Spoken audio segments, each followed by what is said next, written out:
The Prophecy Dungeon had a complete rework to its loot pool with the addition of some long-forgotten firearms in Destiny 2's past. We've got a new origin trait, new perk pools, and the Prosecutor auto rifle is back on the menu. It's an arc precision frame auto, and if you learn nothing else from this video, just remember this. The Prosecutor can go toe-to-toe with the Ammit in basically every stat category, while having a deeper zoom value, and it absolutely maps people at pulse rifle ranges with ease. Be sure to note some of the ranges of these duels that I'm taking in the gameplay in the background. Let's start getting into it and we'll break this baby down, and I hope you enjoy the carnage in the gameplay as this thing goes head to head against Igneous Spammers. I don't know if you see what I did there. It's kind of a joke because Igneous Hammers. Messenger Adepts, DMTs, and even one little wee ran out of medals against a Void Titan crouch spamming with an unending Tempest still glued to his fingers. He wasn't too happy about that, and he was sure to let me know, but homeboy needs to learn to hit his headshots if he wants to compete in today's sandbox. So the Prosecutor is very easily farmable in the Prophecy Dungeon. It drops from the very first encounter, which, if you're running even moderately optimized, it'll take you a grand total of 5 to 6 minutes per boss kill. The gun is highly approachable in that regard. Let's check the stats. The Prosecutor is within a few stat points in most areas compared to the Ammit with 60 range, which is literally one less than Ammit's 61. But technically it's more than Ammit, so we'll get to that in a second. 42 stability, 46 handling, 45 reload speed, which is one of the bigger areas of difference here. That's 7 higher than Ammit's, but it has 34 aim assist, which is another big difference compared to Ammit's 44. But it has a zoom value of 16 compared to Ammit's 15. So zoom value no longer has a direct impact on effective range, but it definitely makes taking duels from deeper ranges much easier. But the thing that really sets it apart from the Ammit to me is the perk pool.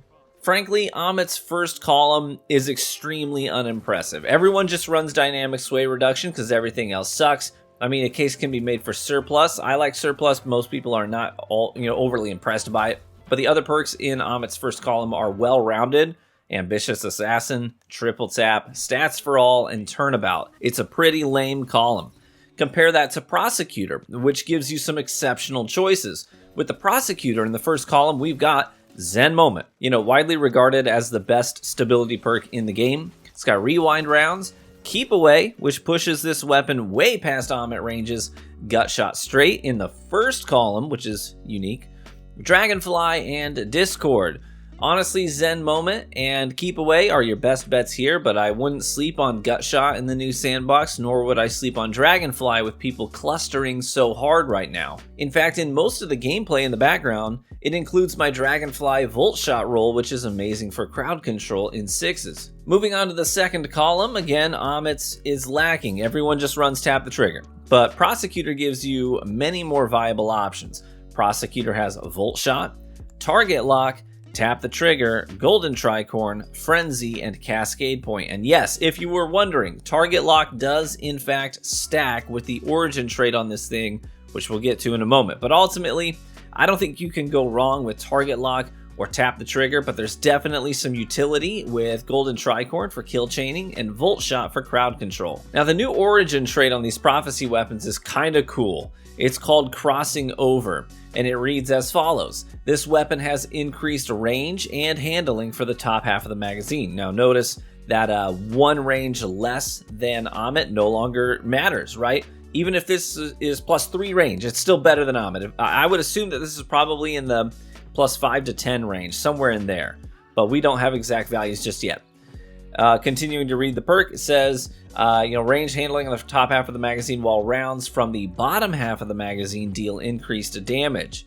So the top half of the magazine, you will hands down outrange Ammit. On the second half of the magazine, you do more damage. Now, it's not a lot of damage. Literally, your body shot damage won't change. It still reads as 21, but your headshot damage will bump up to 37, which, as far as I can tell, won't change your TTK, but it will if you have Target Lock. Those two together will bump up the damage, I think, to 41 per headshot and reduce your TTK by a full headshot. So those two synergize pretty well. So ultimately, you've got some great raw dueling rolls on this thing with combos like Zen Moment, Tap the Trigger, Zen Moment, Target Lock, But you've got kill chaining roles like Keep Away Golden Tricorn, maybe you want crowd control with Dragonfly and Volt Shot like I'm running. I mean, this thing has so many more options than Ammit does. I genuinely think at the end of the day, I think it's the better gun. It can get the same stability while getting the edge on Ammit in the range department between the origin trait and the extra zoom too. So don't sleep on this thing, get into Prophecy, start farming for a god roll. I'm going to go back and keep playing around with different combinations, but I genuinely love my crowd control roll and ended up stacking over 200 kills on it in control in less than a day. It was super fun. I couldn't put it down. But I want to know what perk combinations stand out to you. What's your preferred roll that you're chasing on this thing? And stay tuned for reviews on other Prophecy weapons as well. Some of them are absolute monsters in the new sandbox, others not so much, so you'll have to wait and see which is which. Thanks as always for tuning into the video. If you enjoyed it or found it helpful, then please do me a favor by leaving a like on the video and consider subscribing for more Destiny 2 content, as we're getting really friggin' close to that 300,000 subscriber mark here on the YouTube channel, which is amazing to me. Thank you so much for all the support. Be warm and well fed, my friends, and I do hope to catch you in the Crucible.